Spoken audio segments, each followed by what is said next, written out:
Hello, everybody. Welcome back to the Greater Philadelphia Member Spotlight, Season 1, Episode 2. We're actually getting around to our second version of this. And today I have Sandy Folzer. I'm so excited to have this conversation. Quick introduction. Sandy Folzer has been with Greater Philly since around 2012, we think, and has been one of our strongest teammates in Mid-Atlantic USATF Grand Prix series over the years, along with lots of other accomplishments. Sandy, I know you sometimes go by Dr. Sandra Folzer. Is that like your superhero name? Or do you prefer Sandra or Sandy? Sandy is fine. I use Dr. Sandra Folzer when I call politicians and when I make airline reservations. That's great. And that is a little bit of a teaser of some of the things that we're going to talk about today.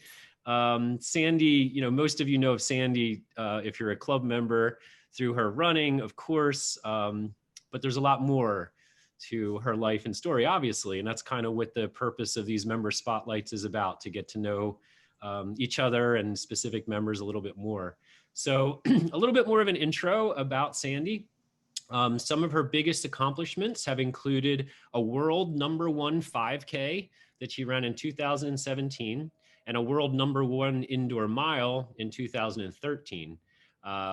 She's also won the Individual Grand Prix title twice in 2013 and 2016. And in 2013, her average age grade score when winning that title was a completely absurd 90.337. And Sandy, it's my pleasure to tell you, because I know you weren't there, but I remember Tom Jennings in our biannual meeting that year announcing that like a giddy little kid. He was so excited to share that, not only that you had won the title, but with such an amazing age grade score. So if you've been in the club for any length of time, I'm sure you've heard of Sandy's success on the road and the track, but I have a feeling you're going to learn some unexpected things about her today. I have the pleasure of including in this introduction that Sandy was almost a colleague of mine at Community College of Philadelphia, where she taught for 30 years in the Mental Health and Social Services Department. She retired along with her partner, John Dulik, who taught in the music department, in 2005. I began in 2008 at CCP, so I did not have the pleasure of knowing Sandy there, but I'm certain that we would have shared a lot of interest as teachers. Sandy is an accomplished PhD who has done a lot of writing and activism, and we'll touch on those topics during the interview. But let's begin by talking about your running, Sandy.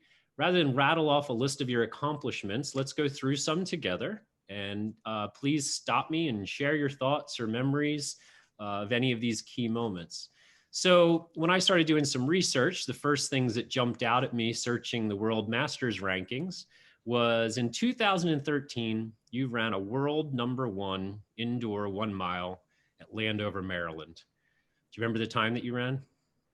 I'm looking at it. I think it said I would not have remembered. I remember it was around 7:45, so it was the 7:36. Yeah. 7:44:36 in the 70 to 74 age group. I'm pretty sure that was the indoor national champs. But what can you tell us a little bit about that? I mean, a world #1 obviously is just huge. Was that something you were shooting for? How'd you prepare for it? No. I think Tom told me about this race, Tom Jennings, and I drove there by myself, and I got lost, and I arrived like 5 minutes. I mean, it was absurd. I got there just before and kind of quickly pinned my number on, and I was off. I had no time to warm up. I got out of the car and was on the track, and even then I thought, oh, I could have gone like faster, because anyway. Right. But I'm sure you could have. Yeah. We yeah, all could always go a little faster. but anyway, it was sort of a comedy of errors, that race for me. So that was Okay. Well, it turned out pretty well. That's awesome. And another one that really jumped out at me was in 2017, a little more recently, world #1 5K at the Haddonfield Adrenaline Run. And that was in 27 minutes and 24 seconds even in the 75 to 79 age group. I think they do 5-year age increments there. How about that race? What do you remember? I just remember going to a race and not even thinking about records or time or anything and just doing the best I can. And afterwards, someone saying, "Oh, you did really well." So a lot of this is very casual for me, like, oh, I did. It's like when I broke a national record for the 15K let's see, that was, trying to think where that was, at the Delaware Distance Classic. Yeah. And I had no idea that I broke a record, that I broke the national record. And, Robin came afterward and said, "Oh, you just broke the record," but there weren't two timers. So I guess if you look up on the national records, it's in red because I didn't have a second timer. So then, Oh, interesting. yeah, the next year, I was supposed to do it again, and I went out really fast and I injured myself, and that was kind of sad. So anyway, Yeah. and now, yeah, so all these are sort of surprises for me. I Uh, hadn't gone out thinking, "Oh, I'm going to break this record," but it just happened.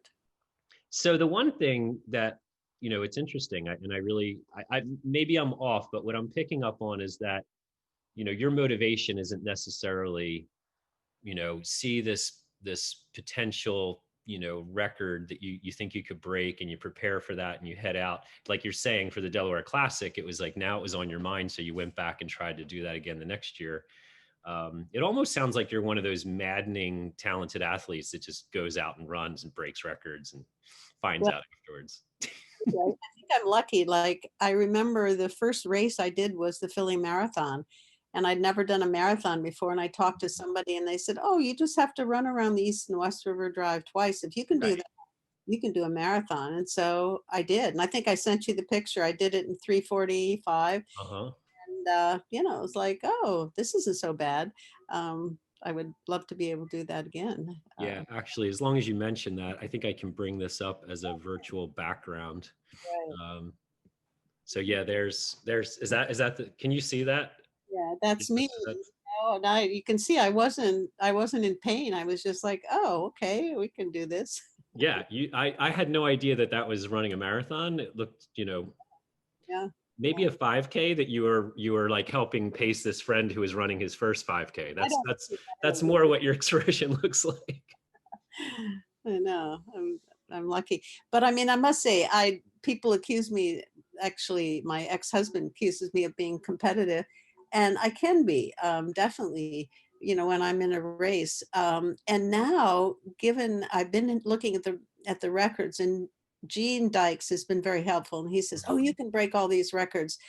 And I'm very close to breaking the mile record for my age group.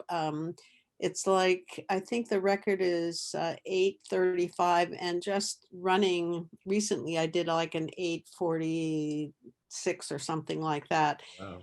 So I know I can do it. It's just a matter of, doing it. And that was like on a hot day and everything else. So I think I can do it. So I would like to break some records if I That's can. great. They're getting very difficult. I mean, it's amazing, these 80-year-old women, some of the records for their time. Mhm. Also, the age grade scores are really strange. If I broke the national record, my score would still be in the 80s. If I broke the world record, it would still be like 93 if I broke a world record. So I don't understand Wow. the new age grade system. Yeah. Huh.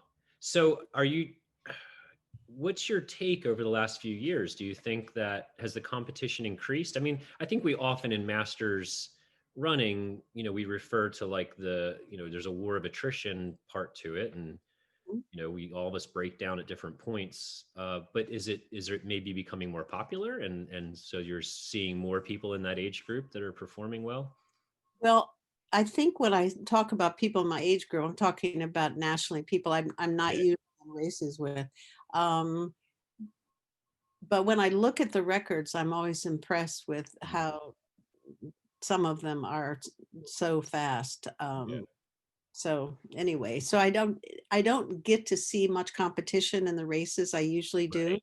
Right. Um, and I enjoy it when I do. In fact, what's so nice is that some of the people I compete with, I really care about, like Joy Hampton. Now she's almost 10 years younger than I am, but we're, sometimes in the close to the same age group. And And I just love being in races with her. She Mm. pushes me, or we have a really good relationship. So usually, and I've said this before, I think often I'm racing against myself. I'm not Right. racing against any particular person. Yeah. I think I am so lucky at my age. I've been running now, since I was in my late 30s. So I'm very lucky. And part of it is that I run every other day. So I Mm. give my body a chance. And that's, thanks to advice from different people. And I also do yoga on the days that I don't run. And so I think that really makes a difference. Yeah. Every I'm sorry. I thought I heard you say you run every day, or you other day, every every other. other day. Yeah. Yeah, yeah, and I Yeah. think that makes a difference. The other thing I do is, I mean, the joy of running for me is also the friends that I run with. I love that. Yeah. That's important. If I couldn't ever run with other people, it would change it entirely. In fact, I miss the races because races are sort of like parties, where you get together with friends. Exactly. And when I'm upstate in the summer, which I am pretty much, it's total hills, and I am very slow on the hills. Um, and I have to run by myself because there's nobody else to run up there. But even during this pandemic, I have been going to the track almost every week, once a week by myself, to do some speed work because, I feel like I'm getting slower and I keep fighting against that. I Yeah. try to do like 10 miles once a week on the weekends. And then I try to do track work at least once a week, That's sometimes. great to hear. Yeah. Let's continue with some of these running accomplishments. Okay. So in 2018, you had a big day at Germantown Academy. You know what I'm referring to. So what happened on that summer? I'm guessing it was probably about 95 degrees because most of those meets are pretty hot, Mhm. or it had just thunderstormed and the meet was starting late. Uh, so what the world number 7, US number 2, world number 16, US number 3. Tell us about those races. Oh, again, it was very casual. Again, I think it was Tom Jennings who said, "Hey, there are these meets going on." And since I'm away during the summer upstate, I happened to be in town for this one. So I thought, oh, I'll take advantage of it.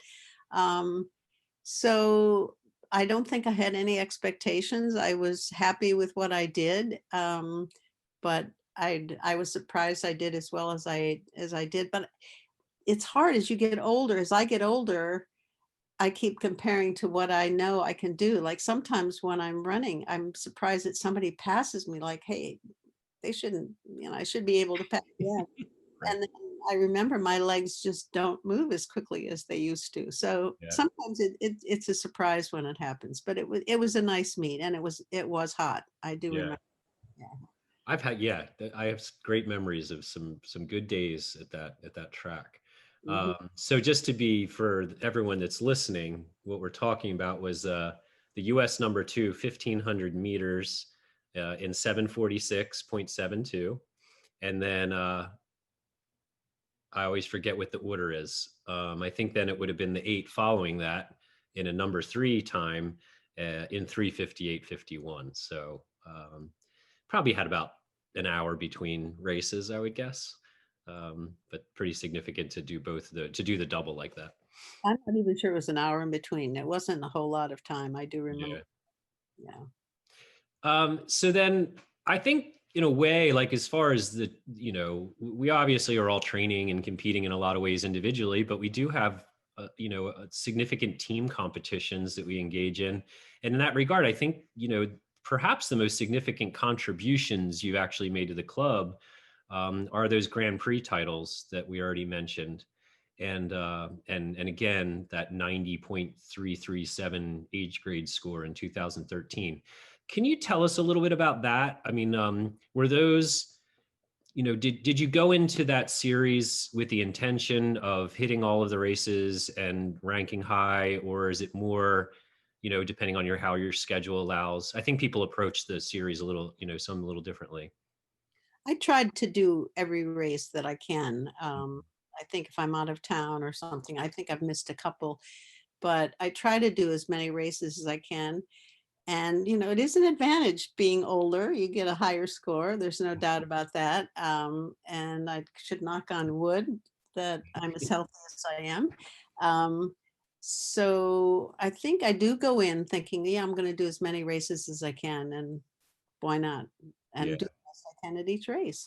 Yeah. Mhm. And I'm sure then the camaraderie is great because once you get into the rhythm of that series, you know who Yes. you're going to see. And Yeah. okay, and then just a couple more things that I mean, this is I feel like actually maybe this one should also show up in the Masters rankings, but for some reason doesn't. You ran a race where you hit a 94% age grade, which I think was that was the highest one that I saw listed on our website. And it was winning the Rothman 8K in the 70 plus division with a time of 41:50. And I just feel like anytime, to say that you were a Rothman 8K champion is just a great accolade. And then that other race that you also mentioned, the Delaware Distance Classic, when you improved the national record, was also significant. Anything in particular that you want to comment about either of those races? Um, I remember that I did well at Rothman, and I was surprised afterward that I did as well as I did. And then Robin said, "Oh, next year you should try to break the record." And of course, I don't know, maybe I get stage fright. If I don't know I might be breaking a record, I'm much better than if Yeah. yeah, then I don't have the pressure. But I did not, I did not break the record the next year. I guess I came close to breaking a record, but didn't. Yeah. Mhm. I think that's interesting though. I mean, we all know you broke the record. You know you broke the record. That whole, needing a second clock. I'm not, I mean, it's great when it's actually on a website that other people can see, and there's a reason for that.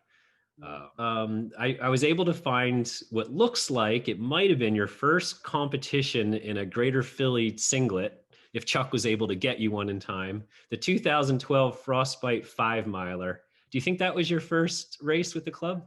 I don't remember. It might have been. It might have been because that one's at the very beginning of the year. So yes, it's very Yeah. It's a great race. I haven't been out to that one in a long time. great race. Yeah.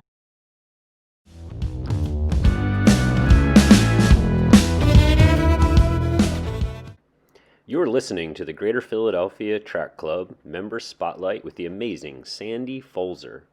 In this next segment, Sandy tells us about her marathon and ultra experience, and then we learn about her fascinating life along and outside running.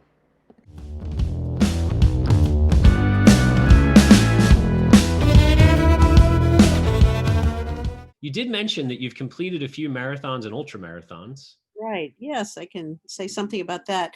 If I look back, what I'm proud of is probably some of my ultra marathons. I A friend of mine, actually somebody that I was dating, was running an ultra marathon. He said, "Oh, do you want to do it?" And I said, "Sure." So we ran the JFK, and that was, I think I told you the year, I forgot right off the bat. And I felt really good about it. When I started, I think what I most remember is there were all these Marines who were running in this race, and they looked down on me. They were like very condescending, like, "What are you doing in this race? Really? Skinny little lady, what are you doing in this race?" And I loved it because I came in at least an hour ahead of them, at least an hour. And I did that in 9 hours and 1 minute. And that was pretty good for the 50 miles because at that time, this was a long time ago, they didn't have any water stops. Oh, I've heard that. Yeah.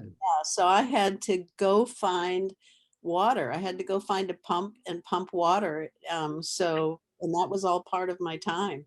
Right. Um, and of course, the friend that I came with, I was way ahead of him. I was there to kind of support him, and I did very well. And then later on, I did the Philadelphia to Atlantic City, and I think I sent you a picture that I had from that. And I did that in 10 hours and 15 minutes, and I felt really good about it. That I could run That's for incredible. miles. And mostly I remember being thirsty. I remember seeing a bulletin board with an ad for a beer, and I thought, "Oh, would I like that?" Awful.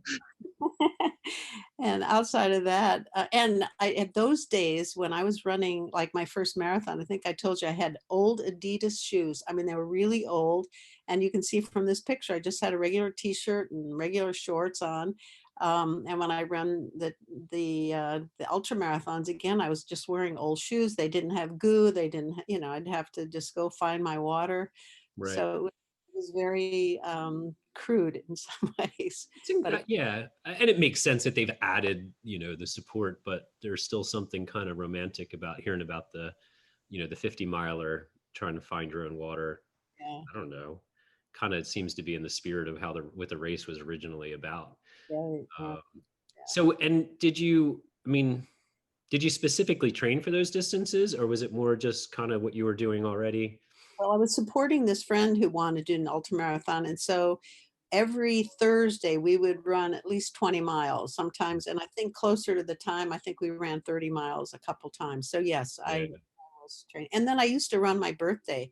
When I turned 40, I ran 40 miles. When I turned 41, I ran 41 miles. So I did that for a few years. Oh, you know what? I started something when I turned 50. I ran 5 miles. So not quite your, but I actually thought that if I just keep adding a mile every year, I'd be pretty happy with that. If I'm still running 8 miles at 80, clearly a little more humble than what you're looking at.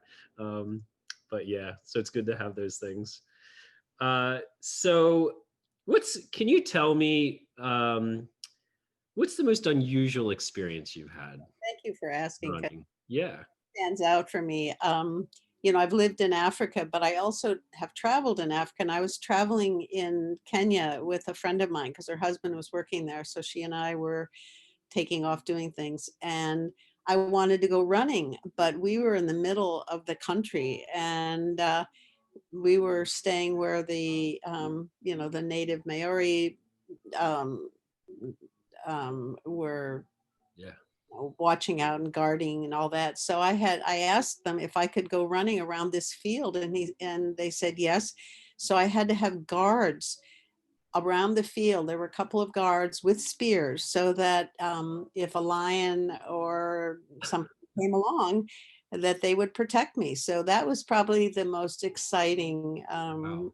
that I have, seeing these tall, native Africans with their spears, and I'm running around this field and they're protecting me. Wow, that's incredible. So that was probably the most unusual run that I've ever had. Yes. I Although mean, did you have some relationship with these men? Like, or were they like, well, we were staying at a resort where it was, I don't know, somehow, I guess, where we were staying, it was like a guest house uh-huh. that ran. So yes, so they found somebody to help me out. Yeah. Right, right. And then when I was in Indonesia, again with the same friend, I wanted to run, and I was sort of embarrassed because it's a Muslim country, and you have to be very careful. So I remember running, early in the morning, and I'd try to put more clothes on, and then I found out that there were some Muslim women who were running, and I could have joined them maybe if they would have let me. But it was beautiful running. I was in Bali and running around. It was just beautiful, and That's incredible. it's always an adventure because if you're staying someplace and you're not a runner, then you don't see a lot of what's around and Hmm. people. So it's been running has given me a lot of benefits aside from just physically being more fit. And Yeah, I yeah. I think that's a great, point, and to really encourage people. I feel like you don't hear that often as one of the benefits of becoming a runner. And I think even as a primary motivation, that if you're somebody who really enjoys travel, even locally, if you enjoy, I love the city of Philadelphia partly because it's a beautiful city to walk around. guess. And then when you realize, and again, I feel like, the better running shape I'm in, the more likely I will walk from Fairmount down to South Philly. Right. But then I think about some of the trips I've taken with my wife and kids, and, Mhm. our kids are good walkers and runners. My wife and I used to do more runs. I remember running through Chicago, seeing Chicago on Yeah, foot. Oh, and Toronto, I remember, yeah, places like that. So that really is a great thing to keep in mind. I think the slower we're moving, the more we see, no matter what. So, yeah. When I was traveling in France once with my daughters, um, I remember that we came to a town, we found out about a race. And so my younger daughter, who she ran at Cheltenham High School in track. And anyway, so she and I went in this race. I think we thought it was going to be like 8K, and it turned out it was 18K, but we did it anyway. Um, and what was really fun was that I won the race. You know, I was the first woman overall. And part of the reason was that the French had their water stops, they had food. So the other runners would stop and eat. Croissant. That shows you I am competitive. So I thought, I'm not going to eat. Wait till I finish. And instead of giving a t-shirt, they gave everyone a bottle of wine. And because I won overall, I won a wine rack, so that was fun. Wow, that's amazing. If only all races had that kind of swag. Exactly. I get the medal. Oh, which I totally just remembered because I said medal. Today I wore my Broads. Did you sign up for Broad Street this year? I ran it. Yes. Yeah. And I really got a chuckle when this showed up in the mail because I don't know if you're like me, but I could really care less to have more of these medals. And actually, my wife and I ran on the original scheduled date. We did our 10-miler here in South Jersey, and which was funny because then when they started advertising the virtual 10K, I'm not in 10-mile shape right now, so I'm glad I did it back in May. But I was trying to be a little corny by wearing this. Good for you. I ran the first Broad Street run. Did you really? I'm not surprised. And a friend of mine has the list of all the participants. So if you're ever interested, who was in the first. Yeah. And it's like a typed up sheet that they mimeographed and, now is an electronic version, hopefully somewhere. I think it was an article in the paper because you remember, was it the Daily News who used to sponsor it? So it's actually an article. So if you ever want to see it, I have it. Yeah. Have you done many Broad Streets? Is that something you would make fun of doing? Probably, yes, I have done most of them, not all of them. I think I told you I had breast cancer.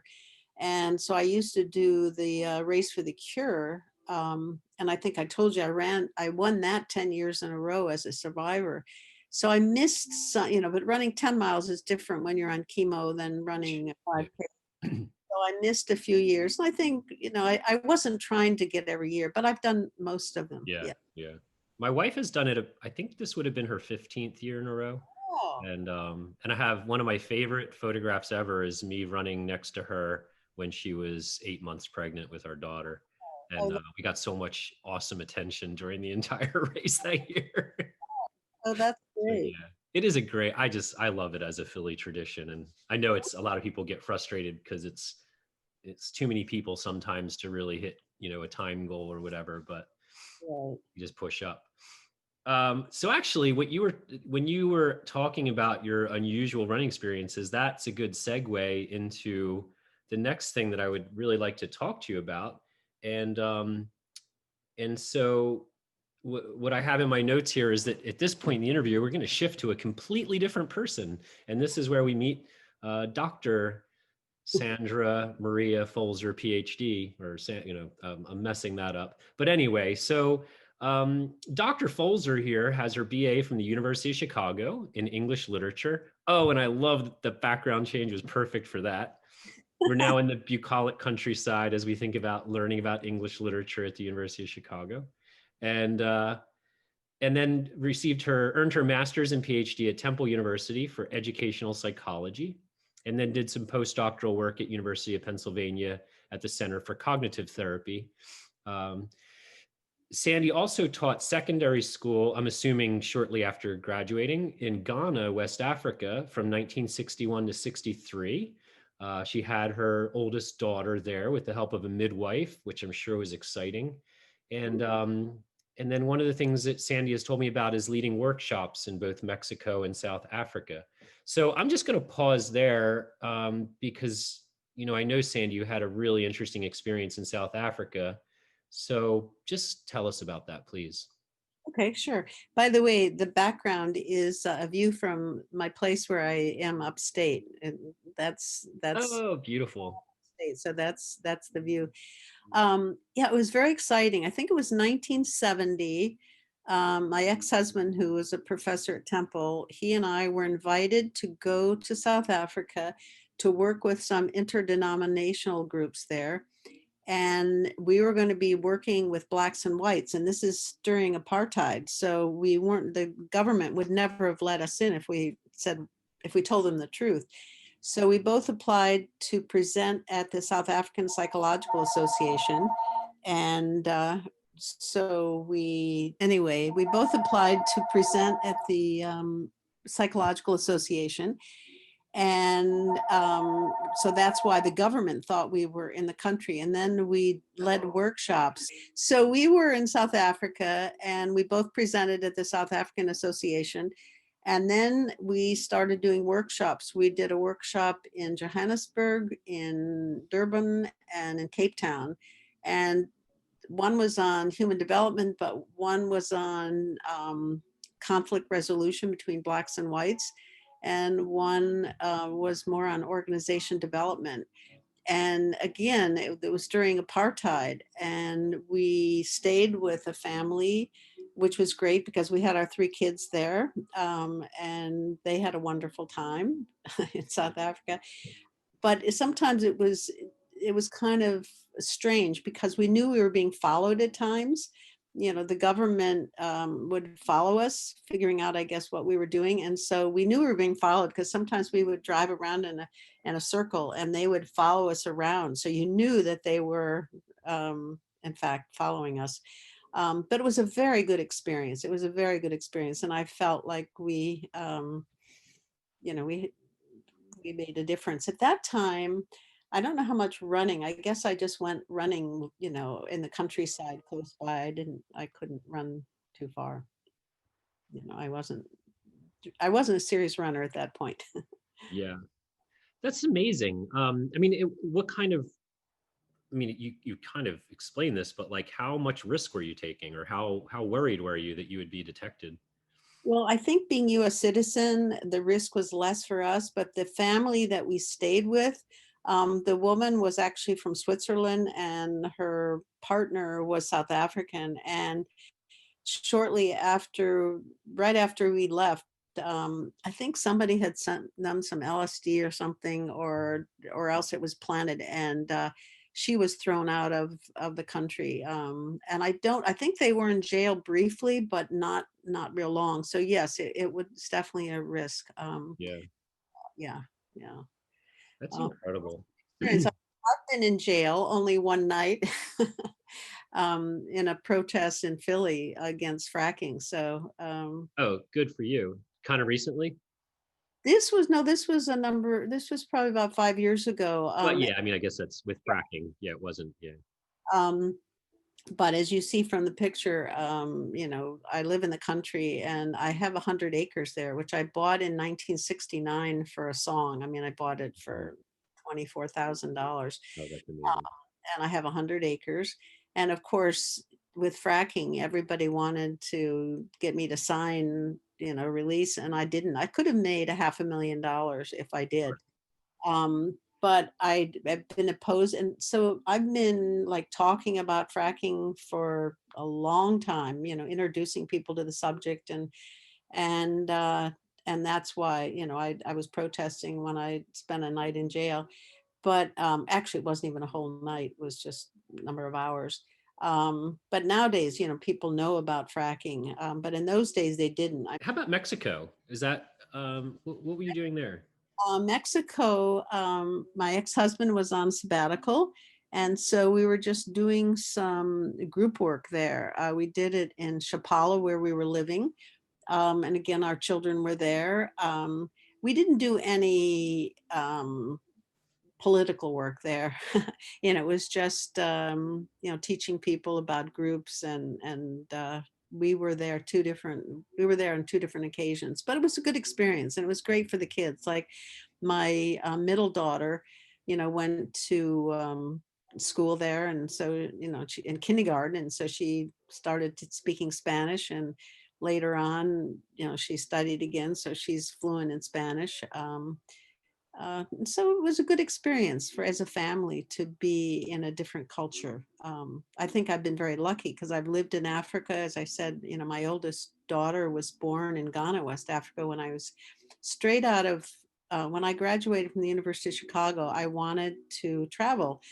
And I talked my ex-husband into applying. First, we applied to the Peace Corps. It was the first year Peace Corps started, and they didn't know they wanted married couples, so they refused us. They said they might send us to different countries.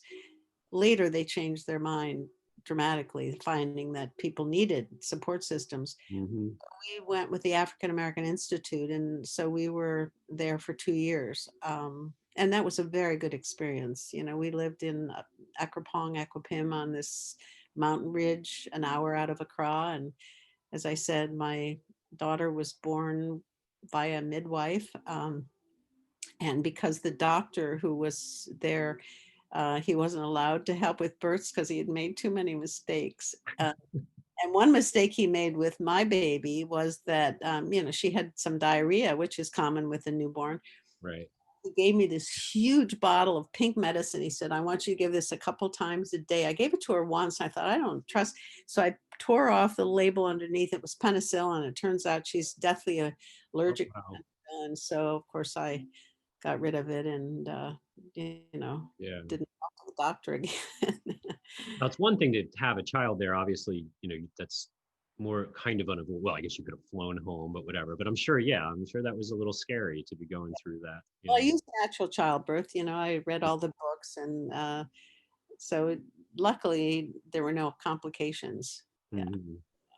But I Yeah. remember it giving birth that I had an 18-year-old midwife, and she said she was asking me what time it was so she could record the time of the birth. I mean, you're giving birth and you have to look at your watch, but I did it.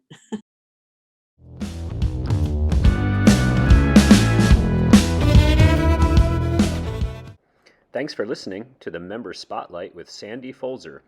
In this last segment, Sandy and I discuss her writing career and her new book, Don't Just Sit There.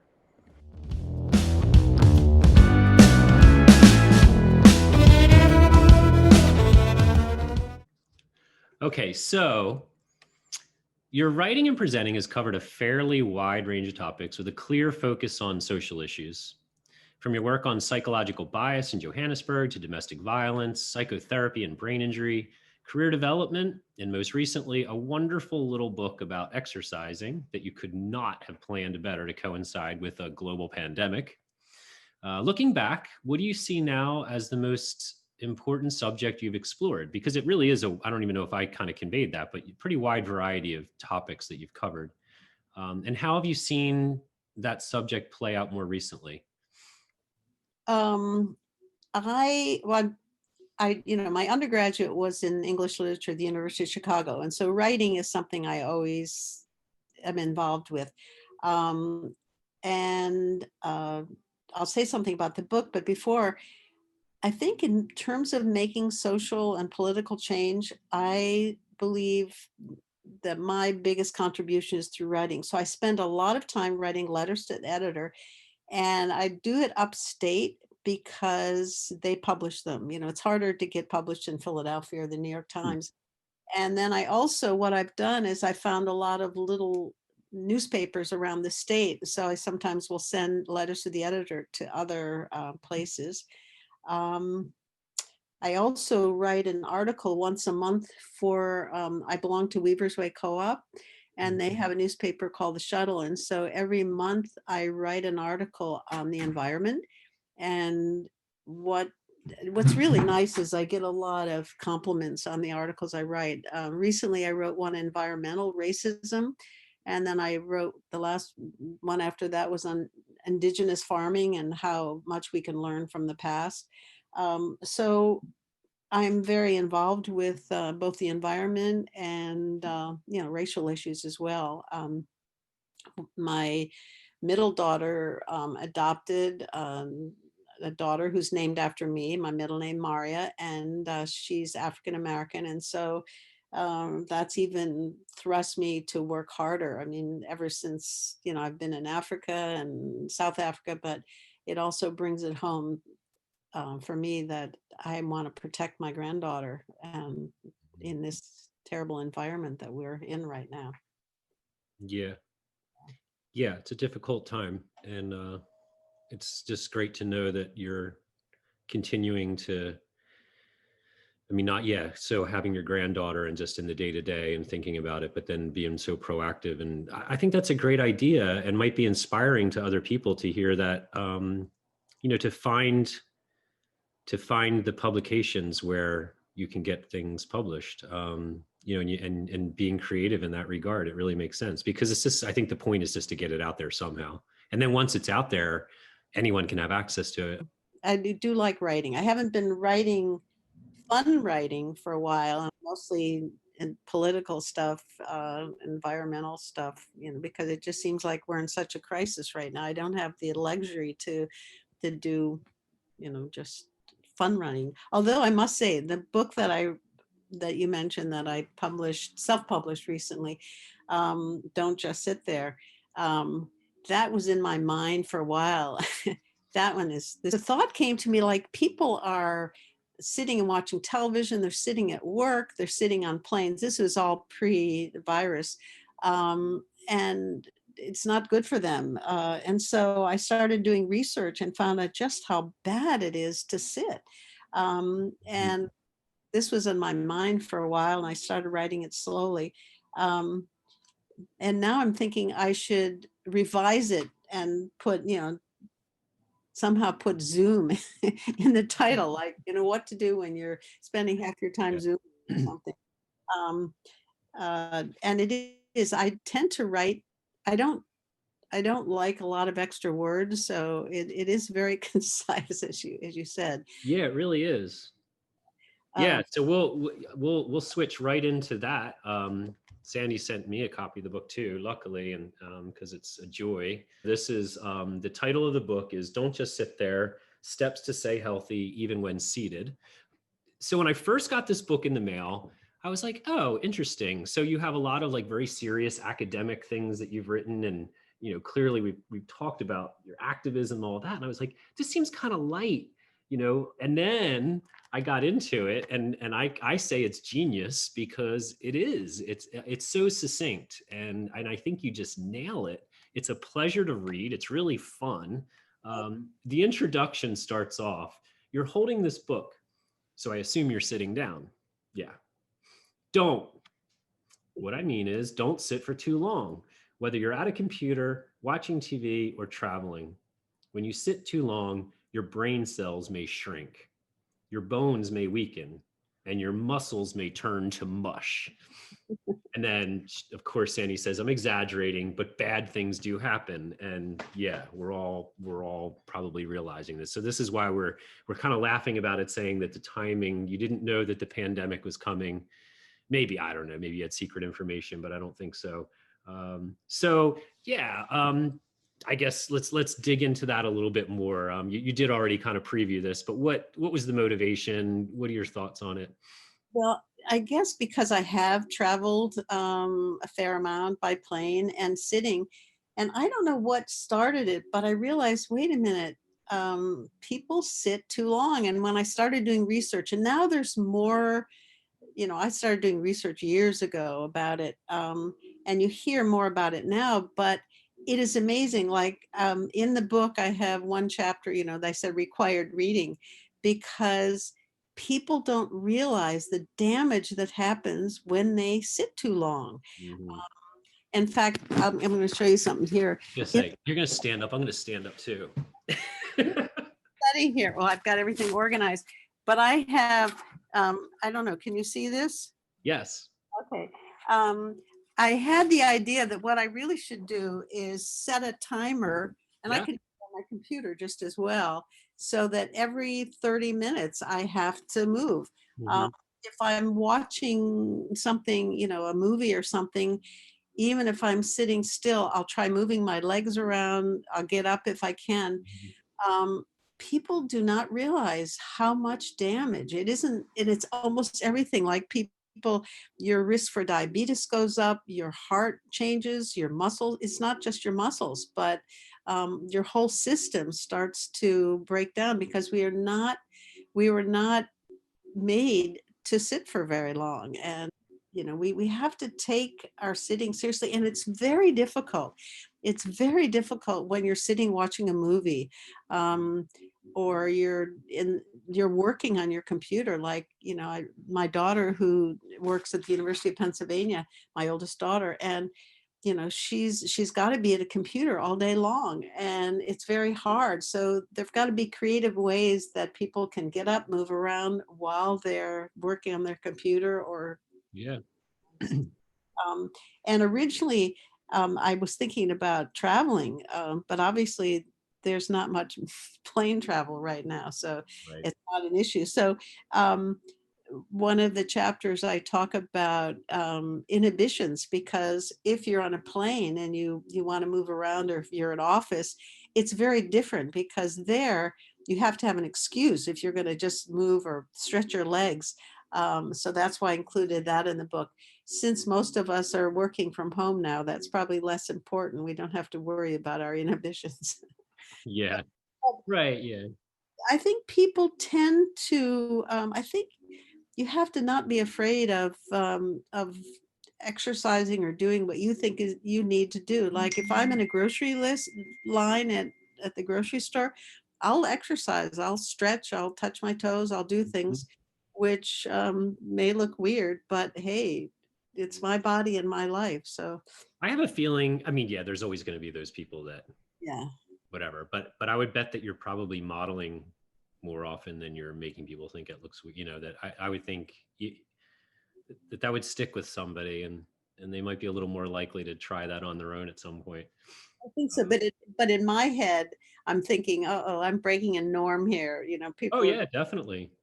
And you're right. And I talk about that what goes on in our head is very different from how other people might be perceiving us. Hmm. That's true. Hmm. So anyway, yeah, I'd love people to take a look at the book. You Can they can get it on Amazon? get it on Amazon, but what I discovered, because you asked me how do people get it, and I went on Amazon, and there's some other books with the same title, and I'm embarrassed to say I didn't know that. Um, I would have chosen a different title, but Yeah. scroll down, it is there. Yeah. Okay. And And the more of us that click on it and actually purchase it, it'll bump up in the right. rankings. So let's boost this book. And yeah, like this, we're not doing these podcasts for people to, sell products, obviously. But this really is, it's so relevant, and Sandy did such a good job with it. I genuinely recommend it. Well, Uh, that's really nice. By the way, just really kind of fun. My son-in-law, who is Brazilian, did the illustrations for oh, the. great. Yeah, they're really, I was wondering about that. I didn't know if you like just collected images, but yeah, there's a They're all similarity. There's kind also mental aspects, and like to be clear, like there's the exercise portion, which is sort of at the core, but there's also some really neat things about, well, even this, like your eyes, and then breathing, and then just the mindfulness and things like that. So there's so much to be said. We clearly, I even think some of us that consider ourselves avid runners or athletes, when you really add it up and you think about how much movement you have in your day, I think it's hard for us to develop a routine that gets us anywhere close to what we were doing 1,000 years ago, or even 100 years ago for that matter. Yeah, like the 30 minutes a day is a great idea.